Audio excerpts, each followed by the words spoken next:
నిన్న యాదాద్రి భువనగిరి జిల్లా దండుమల్కాపురం వద్ద రోడ్డు ప్రమాదంలో మృతి చెందిన కుటుంబాలకు న్యాయం చేయాలని కోరుతూ పరిశ్రమ ఎదుట బ్రెయిన్ డెడ్ అయిన శిరీష మృతదేహంతో ఆమె కుటుంబ సభ్యులు ఆందోళన చేపట్టారు. టీపీసీసీ ప్రధాన కార్యదర్శి చలమల్ల కృష్ణారెడ్డి మృతుల కుటుంబాలని పరామర్శించి వారికి న్యాయం చేయాలని పరిశ్రమ ఎదుట బైఠాయించి ధర్నా నిర్వహించారు.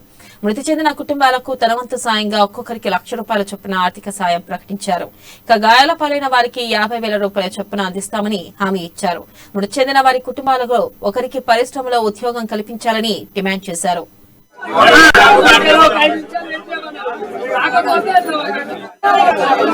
4 కుటుంబాలు ఇవాళ రోడ్డు పాలు అయిపోయినాయి. ఇప్పటి వరకు కూడా గవర్నమెంట్ ఇలాంటి స్పందన కూడా మార్నింగ్ 9 గంటలకు వెళ్ళి ఇప్పుడు మార్నింగ్ 8 వస్తుంది. ఇప్పటి వరకు ఇలాంటి స్పందన లేదు గవర్నమెంట్ తరఫుకెళ్ళి. గవర్నమెంట్ ఏదైతే ఉందో దీన్ని ప్రతిష్టాత్మకంగా తీసుకున్నటువంటి ఇండస్ట్రియల్ పార్క్ ఇది. వాళ్ళ ఖచ్చితంగా ఏంటంటే ఇండస్ట్రియల్ పార్క్ చైర్మన్ అంటుంటాడు, దీనికి ఒక ఎండి అంటుంటాడు, ఒక లోకల్ ఎమ్మెల్యే ఉంటాడు, మినిస్టర్ గారు ఉంటారు.